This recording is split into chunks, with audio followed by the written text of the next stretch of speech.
Convido os irmãos a se colocarem em pé para lermos a palavra do Senhor e abrirmos as nossas Bíblias na carta de Paulo aos Gálatas, capítulo 3.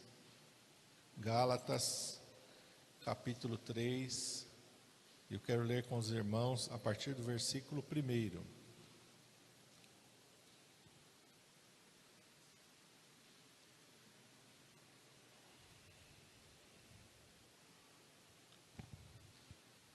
Bem, todos acharam? Gálatas 3, versículo 1, está escrito assim: Ó insensatos Gálatas, quem vos fascinou para não obedecerdes à verdade, a vós, perante os olhos de quem Jesus Cristo já foi representado como crucificado?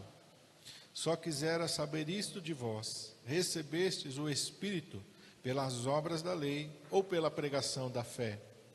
Se sois vós tão insensatos que, tendo começado pelo Espírito, acabeis agora pela carne? Será em vão que tenhais padecido tanto, se é que isso também foi em vão?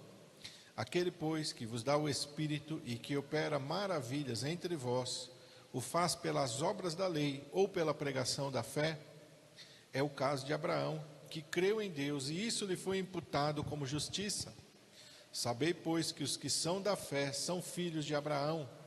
Ora, tendo a Escritura previsto que Deus havia de justificar pela fé os gentios, anunciou primeiro o Evangelho a Abraão, dizendo: todas as nações serão benditas em ti, de sorte que os que são da fé são benditos com o crente Abraão.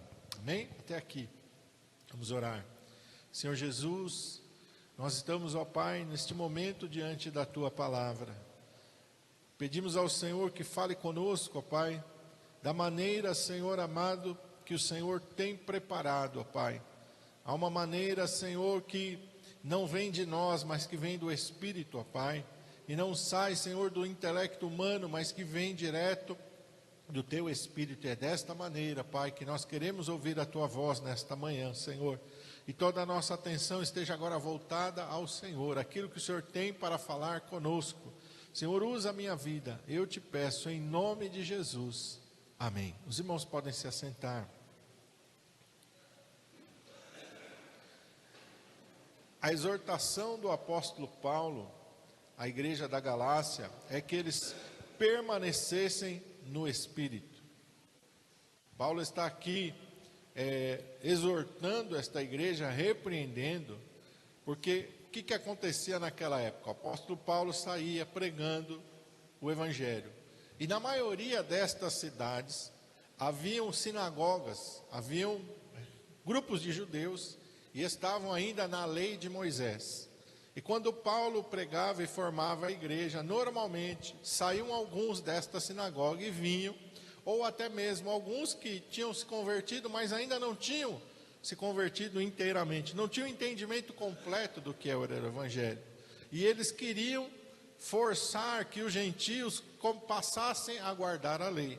Nós vemos isso claramente lá em Atos dos Apóstolos, e até Paulo teve que ir até Jerusalém, ali conversar com os anciãos da igreja em Jerusalém, acerca disso.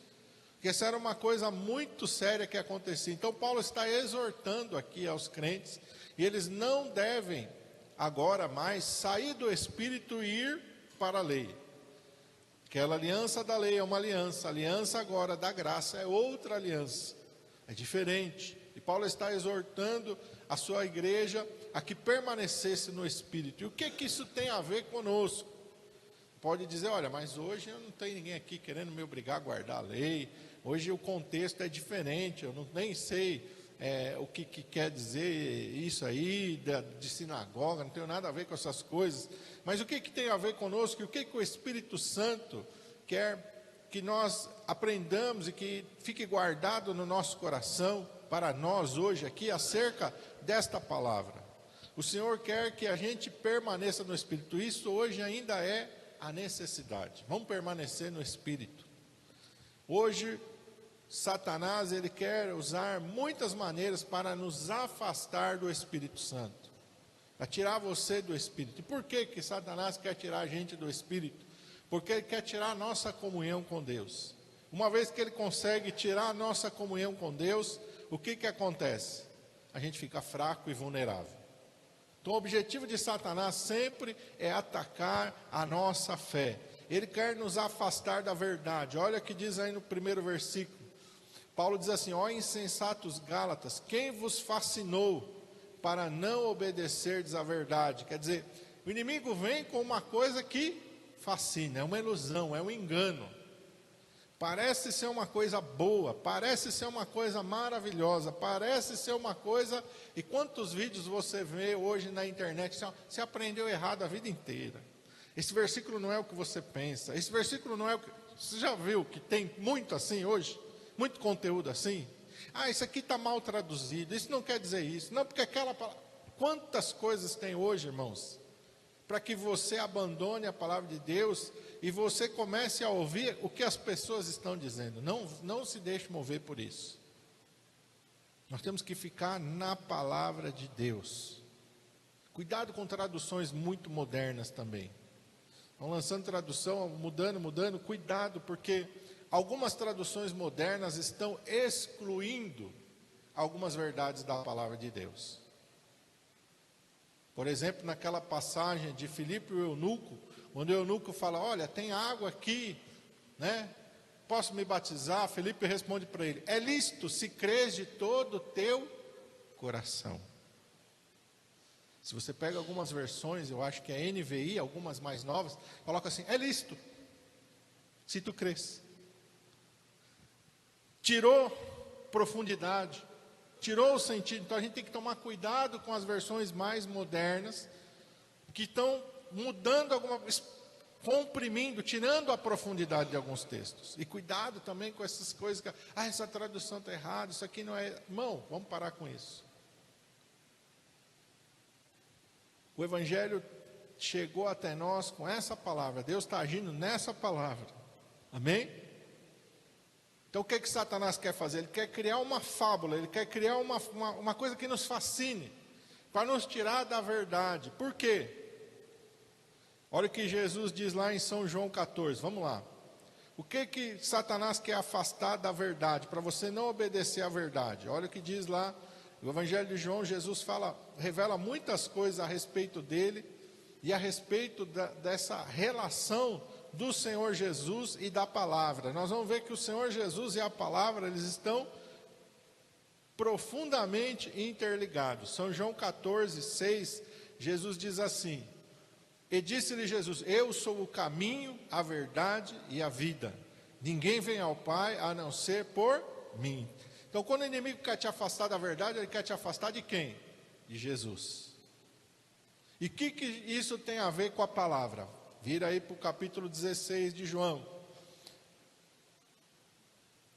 17, perdão. João 17. Jesus está orando ao Pai, ele diz: santifica-os na verdade. A tua palavra é a verdade. Então o inimigo quer te afastar primeiro da Bíblia, porque te afastando da Bíblia, ele está te afastando de quem, irmão? De Jesus.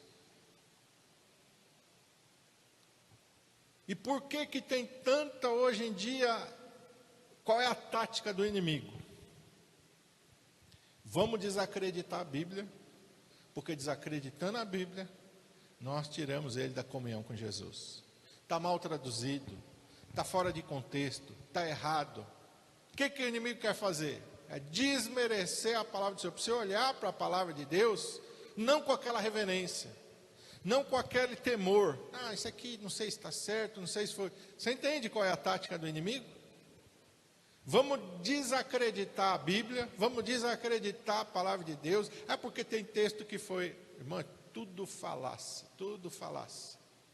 Tem livro que a igreja escondeu, a igreja modificou, que o original não era. Isso é tudo conversa mole do inimigo, para você se afastar da palavra de Deus, porque você se afastando da palavra de Deus, você automaticamente está se afastando de Jesus. É o que Paulo fala lá: quem vos fascinou para não obedecerdes à verdade? Eu vou obedecer? eu não sei se essa tradução está certa, eu não sei se esse versículo está traduzido certo, eu não sei se isso aqui no original era assim. Você entende o que o inimigo quer fazer? Ele quer lançar o quê? Dúvida no teu coração. Lançando dúvida no teu coração. A dúvida, ela é antagônica do quê? Da fé. Se tiver dúvida, não tem fé. E a Bíblia diz, sem fé é impossível agradar a Deus. Então nós temos que ficar firmados na verdade. Ficar firmados na palavra de Deus. Porque a palavra de Deus, olha o que diz o salmista, lâmpada para os meus pés é a tua palavra e luz para o meu caminho. Se eu estiver na palavra, eu não vou errar. Eu não vou tropeçar, eu não vou estar em trevas. Quem se afasta da palavra começa a andar em trevas. Não sabe. No escuro você vê alguma coisa, irmão? Não. Você pode estar no teu quarto, que você conhece há tanto tempo. Se der uma escuridão total, não fala aquela escuridão que você ainda vê uma sombra, mas se der uma escuridão total, você vai tropeçar dentro do teu quarto, capaz que dentro do teu quarto você não acha a porta de saída. Se você estiver em trevas densas, então é isso que o inimigo quer cegar o nosso entendimento, quer tirar a nossa comunhão com a palavra, porque ele conseguindo nos afastar da palavra, ele nos afasta da verdade. E qual é o segundo propósito de Satanás? Lá em Gálatas mesmo, o apóstolo Paulo vai dizer, versículo 3, ele diz assim, sois tão insensatos, que tendo começado pelo Espírito, acabeis agora na carne. Então, qual é a consequência de eu me afastar da palavra? Qual é a consequência de eu me afastar do Senhor Jesus através da sua palavra? Eu vou me tornar um crente carnal. Eu vou me tornar um crente carnal. Por quê? Porque eu estou andando, nem sei por onde, nem sei o que está me guiando. Tem povo que está indo na igreja, mas nem sabe. Você conversa com ele de eternidade, do céu, ele não sabe dessas coisas. Ele está indo lá, ele está no movimento lá. O que ele está buscando lá? Vamos ver o que a palavra de Deus diz. Apocalipse 3,17. O que esse povo está buscando? Se a pessoa está indo na igreja, ela não sabe nada a respeito do céu, ela não sabe nada acerca do novo nascimento, ela não sabe nada acerca de ser uma nova criatura, ela não sabe nada acerca da nova Jerusalém, ela não sabe nada sobre arrebatamento. O que essa pessoa está buscando na igreja? O que ela está fazendo na igreja? Apocalipse 3,17, a carta à igreja de Laodiceia, é uma igreja carnal. Como dizes, rico sou, estou enriquecido, de nada tenho falta. Então tem muitas igrejas, tem muitas pessoas que estão indo na igreja buscando o quê? Riqueza. Estão buscando o quê? Realização aqui na terra. E tem igreja que só foca nisso, irmão. É só aqui. É só nas coisas desse mundo. O apóstolo Paulo disse, nós esperamos de Cristo só nesta vida, tudo que nós buscamos é só para o presente. O que o apóstolo Paulo fala? Nós somos os mais miseráveis de todos os homens. Se o nosso foco é só aqui, nós não estamos agradando a Deus. O Senhor disse, eles tinham alcançado, rico sou, estou enriquecido e de nada tenho falta. Faltava alguma coisa material para eles? Não. Do ponto de vista da teologia da prosperidade, estão na bênção. Mas como é que Deus enxergava eles? Eles se enxergavam assim, rico sou, estou enriquecido, de nada tenho falta, estou na bênção. Mas como é que Deus enxergava eles? Não sabes que és um desgraçado, é forte essa palavra, fora da graça, miserável, não tem nada das riquezas celestiais, pobre, cego e nu. Cego é que não tem nenhum entendimento espiritual. Por isso eu falei para vocês, pessoas que estão na igreja e não sabem o que é ser uma nova criatura, não sabem o que é o arrebatamento, não sabem o que é a vida eterna, não sabem nada disso. Cegos espiritualmente, só sabem das coisas daqui, nu. Que a palavra de Deus diz que os atos de justiça são um linho puro, branco e fino que veste os santos na eternidade. Na eternidade, irmão, você não compra roupa na C&A para se vestir lá no céu. No céu vai ter pessoas, no julgamento, vai ter pessoas nus e pessoas vestidas. As pessoas que estão vestidas são os santos, estão vestidos com o linho fino, branco e resplandecente, que são os atos de justiça dos santos. O que são atos de justiça dos santos? Obediência à palavra. Você está obedecendo a palavra, você está sendo fiel àquilo que está na palavra. Você está tecendo uma roupa celestial para você. Você está andando em desobediência à palavra. Quando você chegar lá no céu, não vai ter roupa nenhuma para te vestir. Você vai comparecer diante de Deus nu. Literalmente, lá na eternidade. Aí pensa como vai ser agradável. Você está diante de todos os anjos, de todos os seres celestiais, de Deus, de toda a humanidade. Você estiver lá nu. Você vai estar honrado ou você vai estar envergonhado? E quem vai estar nu não vai ser salvo. Então Deus está falando aqui, ó, versículo 18: aconselho-te que de mim compres ouro provado no fogo, para que te enriqueças, vestes brancas para que te vistas, e não apareça a vergonha da tua nudez. Unjas os teus olhos com colírio para que vejas. Qual é a exortação de Deus? Volta para a palavra. O salmista vai desejar que os mandamentos do Senhor são mais desejáveis do que o ouro puro. Então Deus está falando: aconselho-te que de mim compres ouro provado no fogo, para que enriqueça. Ajuntai tesouros aonde? Jesus disse: na terra ou no céu? No céu. Onde estiver o teu tesouro, aí está o teu coração. Vamos lembrar do jovem rico? Ele recebeu uma proposta para seguir ao Senhor, para ser um apóstolo do Senhor. O que ele fez? Não posso. Por quê? Onde é que estava o coração do jovem rico? Na riqueza. Tenho muitas propriedades, tenho muitos bens, não posso servir ao Senhor. Posso abrir mão da minha vida, porque o meu tesouro está nessa terra. E assim, esse é o engano que Satanás procura fazer, e fez aqui com a igreja de Laodiceia, e quer fazer com cada um de nós.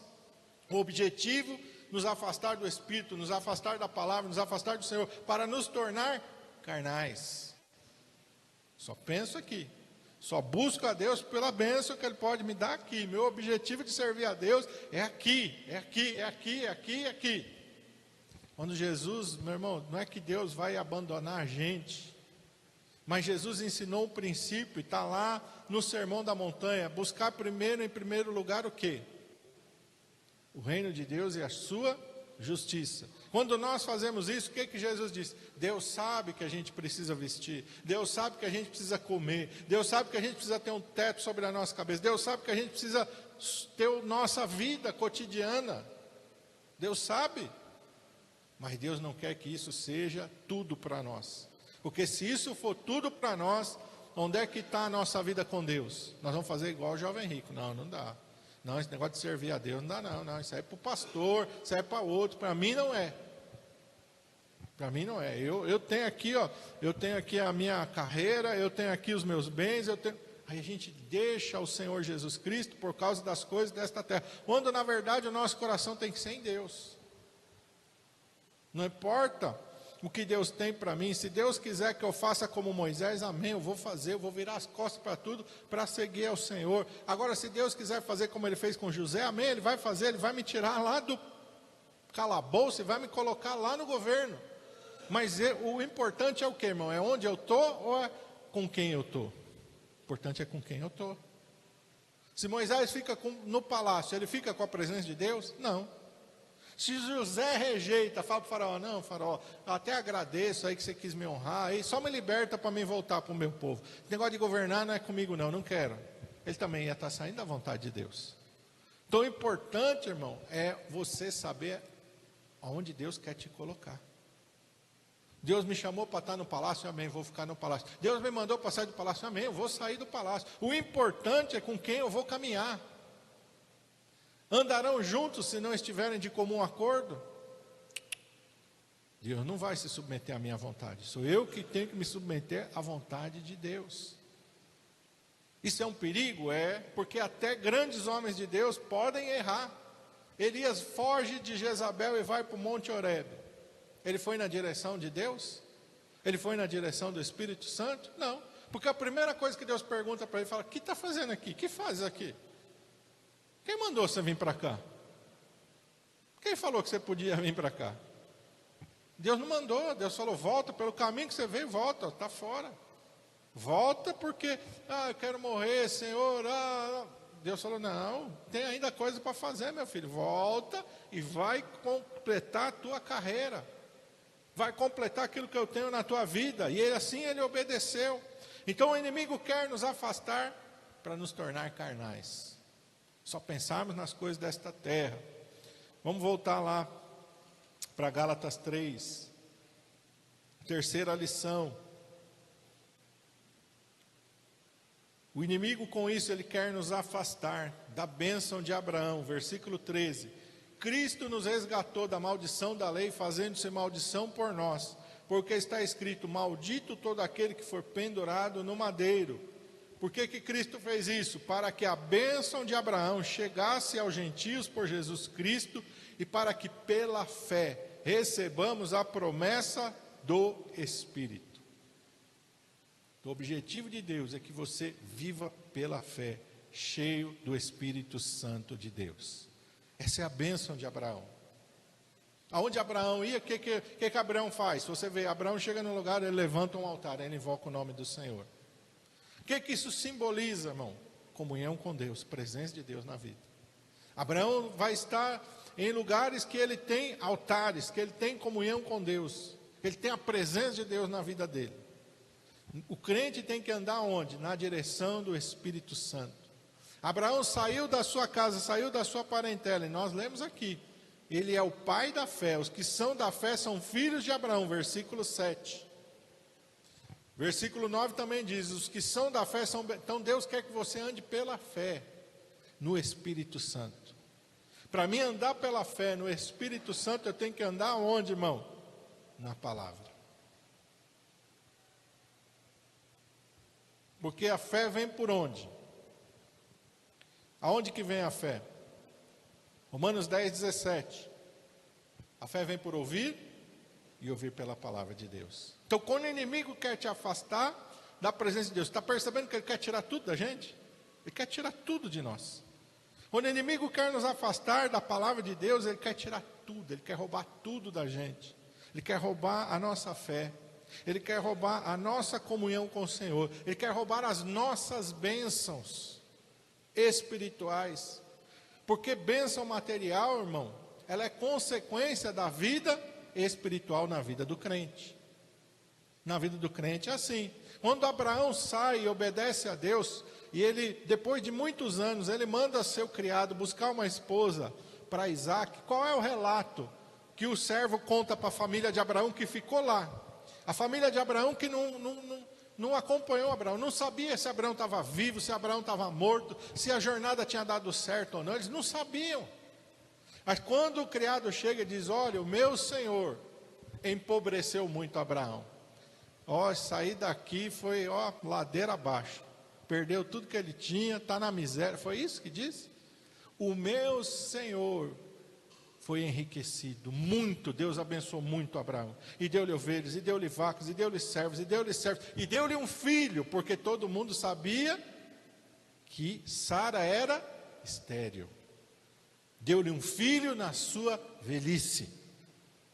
O maior tesouro que Abraão, que o homem chega lá para contar, é Isaac, é filho de Sara. Deus deu um filho. Porque se ele tivesse só recebido dinheiro, não ia estar completa a bênção. Mas a bênção está completa porque ele alcançou a promessa de Deus. Meu irmão, Jesus disse, se você ganhar o mundo inteiro, mas se você perder a sua alma, o que adianta? Nada. Então o importante é você não perder a sua bênção, não perder a promessa de Deus, irmão. Ande pela fé, ande no Espírito, aleluia. Tenha o seu nome escrito no livro da vida do Cordeiro, irmão. Quantas casas você vai ter, quantos bens você vai ter aqui, irmão, não vai fazer a menor diferença quando você chegar na presença de Deus. A única coisa que vai fazer a diferença quando a gente chegar na presença de Deus é se eu servir a Deus ou não. Se eu cumprir a minha carreira, completei a minha carreira ou não. É isso que faz a diferença. Então o inimigo quer que você perca essa bênção de andar pela fé no Espírito. Ele quer te tornar um crente carnal, um crente cego. Então essas são as 3 coisas que Deus quer. Primeiro, nos afastar da fé. Romanos 10, 17, a fé vem por ouvir e ouvir a palavra de Deus. Segundo, nos afastar do Espírito Santo e nos tornar carnais, como a igreja de Laodiceia, Apocalipse 3, 17. Estou enriquecido, tenho tudo, de nada tenho falta, mas diante de Deus, pobre, cego, desgraçado e nu, sem nada das coisas espirituais. E terceiro, nos afastar de Deus e da salvação. Olha o que diz Hebreus capítulo 10. Hebreus 10, 38.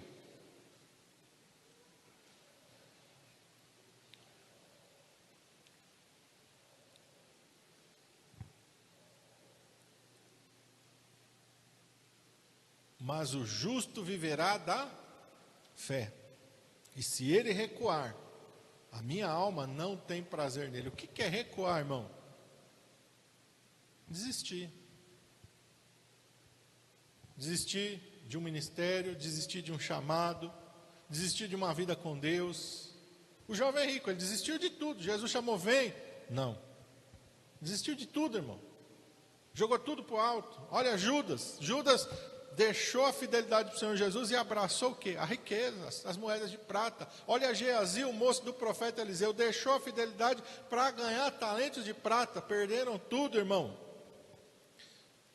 Versículo 39, nós, porém, não somos daqueles que se retiram para a perdição. Então, se o crente voltar atrás, ele está voltando para a perdição.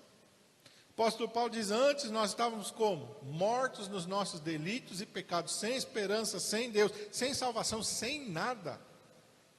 A pessoa que está longe do evangelho, ela não tem nada, irmão, ela só tem a vida aqui. E um grande pregador, agora me fugiu o nome dele, de tempos atrás, ele falava, a terra é o único céu que o ímpio vai conhecer. Essa vida aqui é o único céu que ele vai conhecer, porque a partir do momento que ele partir, ele vai encontrar com o inferno. E para o salvo, esse é o único inferno que nós vamos conhecer, porque quando nós partimos para a glória, esses sofrimentos aqui não nos alcançam mais. Então, aqueles que se retiram para a perdição. Mas nós não somos deles, somos daqueles que creem para a conservação da alma, que vivem pela fé. Eu já recebi um folder da Nova Jerusalém? Não. Tem uma foto lá da minha nova morada? Não. Sei qual é o meu endereço na Nova Jerusalém, você vai morar na rua tal, endereço tal, no bairro tal? Não sei, irmão, como é que vai ser? Ué, mas como é que você vai viver na expectativa? Pela fé, eu sei que tem um lugar lá com meu nome. Pela fé eu sei que quando Deus abrir o livro da vida do Cordeiro, o meu nome vai estar escrito lá, pela fé, pela graça, e é em Cristo Jesus. E eu não volto atrás. E eu não vou retroceder, porque o inimigo quer nos afastar para roubar. E a Bíblia diz, guarda o que tens para que ninguém tome a tua coroa. Como é que eu sei que tem uma coroa lá reservada para mim? Irmãos, ainda tem essa, tem uma coroa reservada para nós. Porque a palavra de Deus diz, guarda o que tens para que ninguém roube a tua coroa. O apóstolo Paulo diz, olha, completei a carreira, guardei a fé, desde agora a coroa da justiça me está guardada. Completei, fui até o fim, irmão, não voltei atrás. Quando chegar naquele grande dia, o Senhor vai me dar. O Senhor vai colocar sobre a minha cabeça. E a palavra de Deus diz lá em Apocalipse que os salvos, eles estão lá no céu, estão vestidos de linho, eles têm palmas nas suas mãos e têm coroas nas suas cabeças. Ele constituiu para si reis e sacerdotes. E reinarão com ele, para sempre. Nada, e eu preguei aqui, nada se compara com a glória que em nós há de ser revelada. Irmão, quando nós chegar na presença de Deus, meu irmão, não vai ter motivo nenhum da gente se arrepender. Por isso, a gente olha para a igreja primitiva, por isso a gente olha, meus irmãos, para vários mártires que não negaram, foram até o fim. Por isso a gente entende, Sadraque, Mesaque e Abednego falaram, não, rei, peraí, está maluco? Eu vou trocar aquilo que está guardado para mim lá por aqui? Não troco. não troco. Vai jogar na fornalha? Pode jogar, não tem problema não. Mas aquilo que eu tenho, aleluia, eu não troco. Nós temos, por isso, irmão, a gente não pode ficar focado só nas coisas dessa vida, porque senão a gente perde o foco da eternidade. É isso que o diabo quer tirar de nós, irmão. O diabo quer que a gente fica, e aí a gente até brinca, né? A palavra de Deus diz que os que esperam no Senhor vão subir como asas, como águias, né? Onde é que a águia anda? Lá em cima, lá nas nuvens, nas alturas. E aí até alguns pastores brincam, e é verdade. Deus quer te dar uma mentalidade de águia, para você andar nas alturas do Espírito. Mas o inimigo quer fazer você ter uma mentalidade de galinha. Você já viu galinha? Galinha olha só para onde? Só para baixo. Não voa. E se voa, é um voinho raso. Não tem intimidade com as alturas, não tem intimidade. Então Deus, meu irmão, criou a gente para andar nas alturas do Espírito. A gente está numa dimensão do Espírito. Eu estou aqui, mas eu estou andando no Espírito. Aí você entende, Paulo e Silas na prisão, estão com o pé preso no tronco, as costas estão todas arrebentadas dos açoites, mas estão fazendo o quê? Louvando a Deus. Estão pensando aonde, irmão? Não é no tempo presente, porque no tempo presente não tinha alegria para eles. Se eles fossem pensar no momento que eles estavam vivendo, era para chorar, não era para louvar, não era para adorar o Senhor. Era para ficar ai, ai, ai, ui, ui, ui. Era a música deles ia ser ai, ai, ai, ui, ui, ui, ai, i. Era só gemer. Né? Quando a gente está com dor, não é assim? Dá um movimento, ui, ai, ai, rapaz, ai, meu Deus do céu. Mas quando eu estou, aleluia, lá na presença de Deus, aleluia, eu estou focado em coisas maiores. Eu sei que eu vou passar por aqui, e a Bíblia não nos engana, vamos passar por tribulações, mas a tribulação não vai triunfar sobre a minha vida. A tribulação não vai vencer, eu vou vencer em nome de Jesus. Pela fé em Cristo Jesus, amém? Vamos ficar de pé.